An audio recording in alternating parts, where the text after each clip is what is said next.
The key to understanding Hinterkaifeck isn't just about who did it.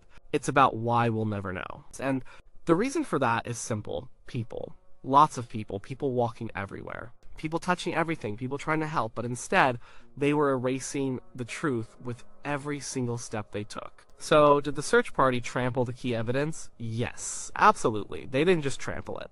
They churned it into mud and mixed it with the footprints of half the village. They destroyed the crime scene, not out of malice, not with any intent to cover anything up. They did it out of shock, curiosity, and a complete lack of understanding of what a crime scene even was. This wasn't a failure of one person, it was a failure of an entire time and place. It was 1922 in rural Bavaria.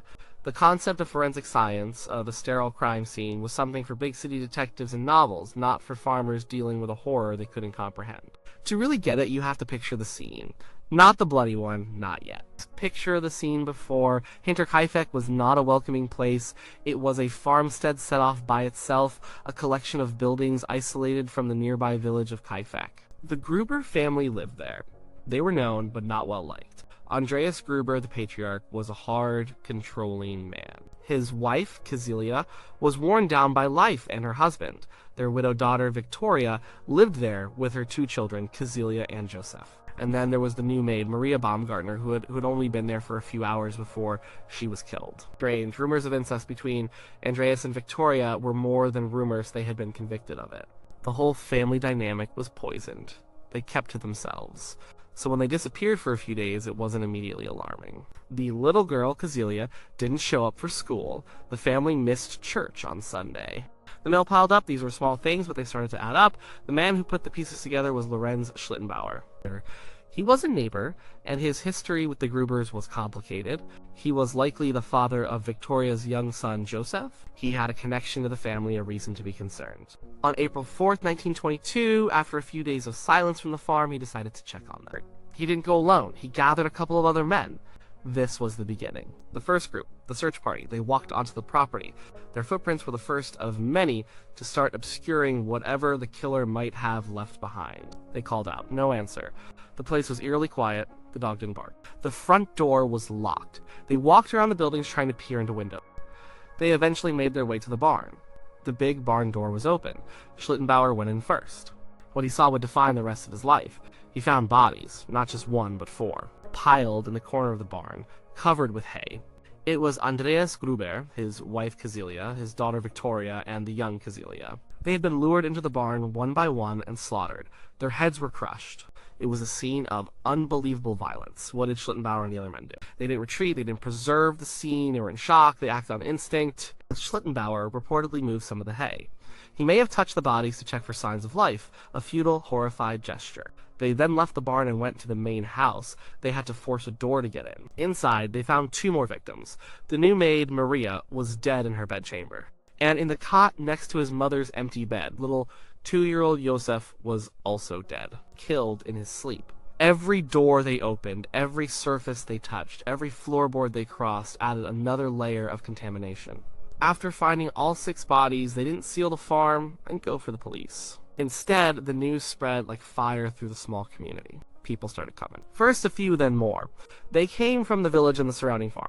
They came to see. This is the central disaster of the Hinterkaifeck investigation. The farm did not become a crime scene. It became a public spectacle. Before any official investigator from the Munich Police Department could even begin the long journey to the remote farmstead, the place was crawling with people. Dozens of them. They walked through the house, they looked in the rooms, they peered into the barn. They stood in the very spots where the killer must have stood. They talked, they pointed, they speculated. Imagine a fresh snowfall. The killer's footprints are the only tracks leading to and from the house. They tell a story. They show the path he took, the size of his boots, his gait. Now, imagine 100 people walking all over that snow. The original tracks are gone forever. That is what happened at Hinterkaifeck, but with evidence far more subtle than footprints in the snow. When the Munich police finally arrived the next day, they were stepping into chaos. The lead investigator, George Reingruber, was met with a scene that would be a modern forensic scientist's worst nightmare. There was no perimeter, there was no control, villagers were milling about, some were even said to have been sitting at the kitchen table helping themselves to food from the pantry. The killer had apparently stayed for a few days after the murders, eating their food, tending their livestock. But any evidence of his presence, a stray fingerprint on a piece of bread, a cup left on a table, was now hopelessly compromised. It was impossible to know if a smudge on a doorframe was from the killer or from the farmer who had poked his head in an hour earlier. Let's break down exactly what was likely lost. The most obvious thing is footprints. The killer approached the farm. He walked through the yard, into the barn. He walked from the barn to the house. He moved through the rooms. He lived there for days. There must have been tracks, impressions in the dirt and mud outside, and dust or dirt transfers inside. These could have told the police what kind of shoes he wore. They might have shown a distinctive wear pattern. They could have revealed his path of entry and, crucially, his path of exit. But after Schlittenbauer, his friends, and then the entire village paraded through the property, any unique prints left by the killer were buried under 100 others. The police did find a set of footprints in the snow leading to the farm from the woods from days before the murder, but they never found a set leading away. Why? A popular theory is that the killer walked back in his own tracks, but it's just as likely that any tracks leading away made after the snow had melted were simply obliterated by the crowds. Then there are fingerprints. Fingerprinting was an established technique by 1922. The Munich police would have known what to look for. The murder weapon was a mattock, a type of pickaxe. It was owned by the Gruber family and was found in the barn. The killer would have had to grip it tightly. He might have left a partial or even a full print on the wooden handle. But how many people handled that mattock after the bodies were discovered? It was likely moved, picked up, and examined by curious onlookers before the police ever had a chance to dust it for prints. The same goes for every doorknob, every tool in the barn, every plate in the kitchen. The killer lived there for days. He must have touched dozens of things. The search party and the subsequent crowds touched those same things, smudging, wiping, and overwriting any prints he may have left. It was a catastrophic loss of potential evidence. Beyond prints, there's what we now call trace evidence. This is the subtle stuff. A hair from the killer's head caught on a splintered doorframe. A thread from his coat snagged on a nail in the barn. A bit of soil on the floor from a region other than Hinterkaifeck carried in on his boots. This kind of evidence is microscopic. It requires a carefully preserved scene. At Hinterkaifeck, the scene was the opposite of preserved. It was actively disturbed. Any stray hair or fiber left by the killer would have been lost in the sea of hairs and fibers shed by the dozens of visitors. Any unique soil sample he tracked in would have been mixed with the mud from 100 other pairs of boots. The scene was so contaminated that finding a needle in a haystack would have been an easy task by comparison. The very act of discovering the bodies was destructive. The 4 victims in the barn were not found as the killer had left them. They were covered with hay. Schlittenbauer and the others moved the hay. They likely disturbed the bodies. This destroys crucial information about the positioning of the victims. It can interfere with analysis of bloodstains and spatter patterns, which might have told a story about the sequence of the attacks. When they moved onto the house and forced a door, they altered the state of the building. Was that door locked by the killer, or was it just stuck? We'll never know because the first people on the scene changed it. This wasn't a conspiracy, it was a product of its time. The idea of securing a crime scene with yellow tape, of wearing gloves and booties, of carefully bagging every piece of potential evidence was decades in the future. In 1922, Bavaria, a murder investigation was about people, not things. It was about finding a motive. It was about interviewing witnesses and getting a confession. The police focused on who had a reason to hate the Grubers.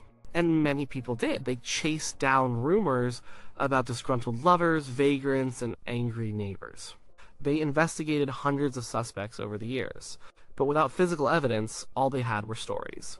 They couldn't place anyone at the scene. They couldn't tie a suspect to the murder weapon. Every alibi was just one person's word against another's, with no scientific way to verify it. The investigation was doomed from the first hour because the physical language of the crime, the story told by the evidencee, had been silenced before anyone who knew how to read it had even arrived. Consider the autopsy. It was performed right there in the barn. The heads of the victims were removed and sent to Munich for further examination by clairvoyance, a detail that shows just how desperate and unscientific the investigation became. The bodies were then buried without their heads. The skulls were later lost during the chaos of World War II. So even the most fundamental pieces of evidence, the victims' bodies themselves, were mishandled and ultimately lost to history. The actions of Lorenz Schlittenbauer, the first man on the scene, are particularly troubling. His behavior was strange from the start. He seemed to know his way around the farm too well. He moved the bodies. He didn't seem as shocked as the others. This led many, including some of the investigators, to consider him a prime suspect. Did he kill the family in a jealous rage or a dispute over his son Joseph? It's a plausible theory. But because he was the first one there, it's impossible to separate his actions as a potential killer from his actions as the discoverer of the crime. Did he contaminate the scene to cover his tracks? Or did he just act foolishly in a state of shock like everyone else? There is no way to know. The lack of a pristine crime scene makes it impossible to judge his actions fairly. The evidence that could have either convicted him or cleared him was destroyed by his own hands, and the hands of those who followed him. The police did their best with what they had.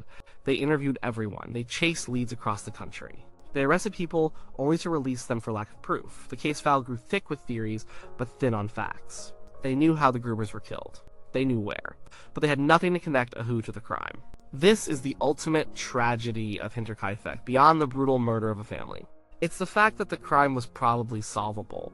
The killer was not a ghost. He was a human being, he made mistakes, he left traces of himself behind, he walked on the ground, he touched the weapon, he lived in the house. The evidence was there, waiting in the dust and the silence of the farm, but the first people to arrive were not investigators. They were neighbors and friends. They acted as any of us might in such a situation, with a mixture of fear, concern, and morbid curiosity. And in doing so, they unintentionally protected the killer. They gave him the one thing he needed most: anonymity. They wiped his slate clean. Every footprint they left erased his. Every fingerprint they left obscured his. Every breath they took disturbed the air he had breathed. The investigation wasn't just botched. It never had a chance to begin. The book was torn apart before the first page could be read. The search party, in their frantic attempt to find the family and understand what happened, ensured that no one ever would.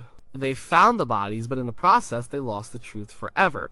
The mystery of Hinterkaifeck endures not because the killer was a criminal genius, but because the very people trying to solve the puzzle broke all the pieces.